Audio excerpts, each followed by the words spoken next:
انہوں نے کہا کہ یہ بات ہی غلط ہے کہ لوگوں کو اپنے حکمران کا تقرر کرنا ہے، جس طریقے سے اللہ تعالیٰ پیغمبروں کا تقرر کرتا ہے ان کی ہدایت کے لیے، اسی طرح سے اللہ تعالیٰ ہی ان کے امام کا تقرر کرتا ہے ان کے نظم کو قائم کرنے، ان کی عملی تربیت اور نفاذ شریعت۔ یعنی گویا جو حکمران کا تقرر ہے اس کا حق لوگوں کو نہیں ہے، اس کا حق اس کائنات کے خالق ہے۔ جس طرح وہ انبیاء کا تقرر کرتا رہا ہے، ہم سے تو نہیں پوچھتے، ہم پیغمبروں کا انتخاب نہیں کرتے، اسی طریقے سے وہ امام کا بھی تقرر کرتا ہے۔ امام کا تقرر کیسے کرتا ہے؟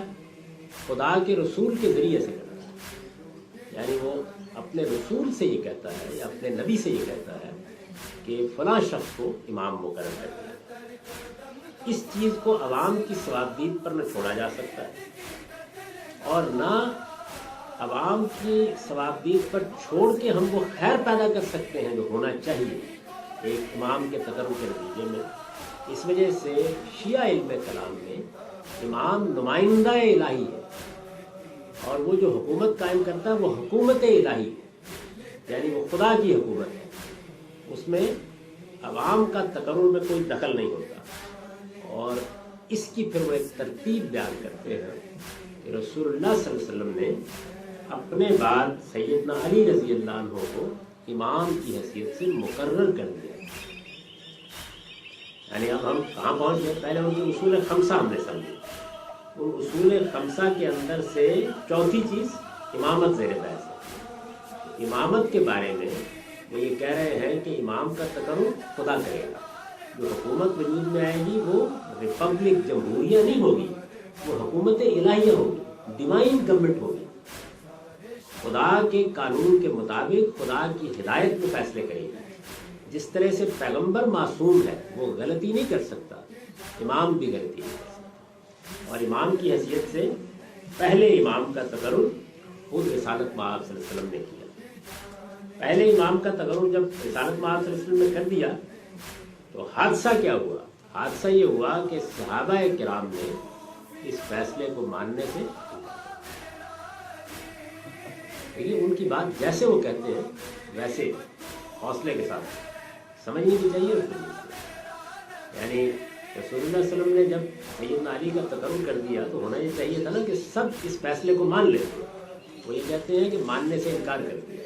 اب میں تھوڑا سا رک کے آپ سے پوچھتا ہوں، اگر تھوڑی دیر کے لیے آپ یہاں بیٹھے ہوئے ہیں، آپ اس پہلی بات پر قائل ہو، پہلی بات کیا ہے کہ امام کا تقرر لوگ نہیں کریں گے، اور بڑے کمی دلائل سے یہ بات معلوم ہو گئی کہ یہ بات تو ٹھیک لگتی ہے، اس لیے کہ اگر امام کا تقرر لوگ کریں گے تو اپنے جیسے ہی کا تقرر کریں۔ یعنی اس وقت یہی صورتحال ہے نا، ہم جس امام کا تقرر کرتے ہیں اس وقت پاکستان میں، معلوم ہے نا کیسا کرتے ہیں، تو امام کا تقرر لوگ کریں گے تو ایسا ہی کریں گے۔ اس کا تقرر کرنے کا حق ان کو ہونا ہی نہیں چاہیے، کیونکہ یہ تو خدائی معاملہ ہے، اللہ کی شریعت نافذ کرنی ہے، لوگوں کی مذہبی تربیت کرنی ہے، ان کو ایک خاص معیار پر قائم رکھنا ہے۔ اس لیے اللہ نے یہ فیصلہ کیا، کر دیا، اور رسالت مآب صلی اللہ علیہ وسلم کے ذریعے سے اس کا اعلان کر دیا۔ اگر آپ بھی یہ مانتے ہو تو جن لوگوں نے اس فیصلے کو نہیں مانا ان کے بارے میں کیا رائے ہے؟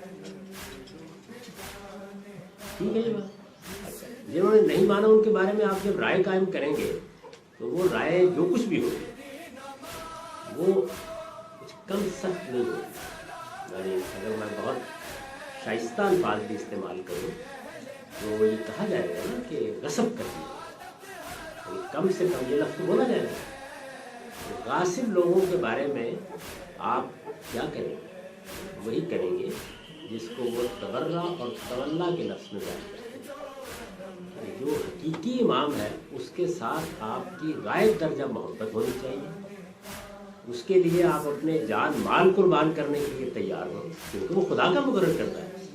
اور جنہوں نے یہ غصب کیا ہے ان سے آپ کو برات بھی کرنی ہے، ان کا یہ جرم بیان بھی کرنا ہے، اور لوگوں کو نسلاً بعد نسلاً بتانا بھی ہے کہ یہ کتنا بڑا جرم ہے جس کا ارتکاب ہے۔ میری بات واضح ہو گئی؟ ایسا ہی ہونا چاہیے نا، آپ بھی یہ کریں۔ تو میں ان کا موقف آپ کو سمجھا رہا ہوں کہ وہ اس چوتھے اصول کے تحت یہ بات کر رہے ہیں۔ وہ یہ کہتے ہیں کہ ان کا تقرر جب قبول نہیں کیا گیا اور پھر خدا خدا کر کے 3 لوگوں سے نجات پانے کے بعد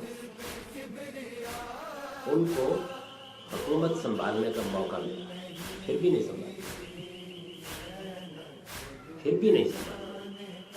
جن لوگوں نے نہیں سنبھالنے دی اس میں 2 نام بہت نمایاں ہیں، ایک ام المومنین سیدہ عائشہ رضی اللہ عنہ اور دوسرے امیر معاویہ رضی اللہ عنہ۔ تو ان دونوں کے بارے میں بھی کیا رائے قائم کی ہے؟ یعنی تھوڑی دیر کے لیے اس پورے پس منظر کو آپ مان لیجیے، جب تک دوسرے کی بات کو اس کے اصول میں نہیں مانیں گے تو اس کا نہ نظریہ سمجھ میں آئے گا، نہ اس کے جذبات کی شدت سمجھ میں آئے گی، نہ اس کا رد عمل سمجھ میں آئے گا۔ وہ آپ کو ماننا پڑے گا تھوڑی دیر کے لیے، میں زیادہ دیر کے لیے نہیں منواؤں گا، اطمینان رکھیے، تھوڑی دیر کے لیے ہمدردی کے ساتھ آپ اس موقف کو تسلیم کر لیں کہ ایسا ہی ہے۔ اس کے بعد ظاہر ہے کہ ایک رد عمل کی نفسیات پیدا ہونی چاہیے، نہ ہو تو اس پر تعجب